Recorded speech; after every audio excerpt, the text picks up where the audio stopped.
विकटोत्कटसुन्दरदन्तिमुखम् भुजगेन्द्र सुसर्पगदाभरणम् गजनील गजेन्द्र गणाधिपति प्रणतोऽस्मि विनायकहस्तिमुखम् सुरसुर गणपति सुन्दरकेसम् ऋषि गणपति यज्ञसमानम् भव भव गणपति पद्मशरीरम् जय जय गणपति दिव्य नमस्ते गजमुखवक्त्रम् गिरिजापुत्रम् गणगुणमित्रम् गणपतिमिसप्रियम् गणपतिमिसप्रियम् गणपतिमिसप्रियम् करधृतपरसुन्दम् गणपाणिम् कपलितपद्मरुचिम्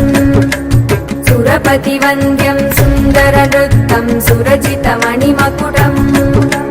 प्रणमतदेवम् प्रकटितताळम् षड्गिरिताळमिदम् तत्तत् षड्गिरिताळमिदम्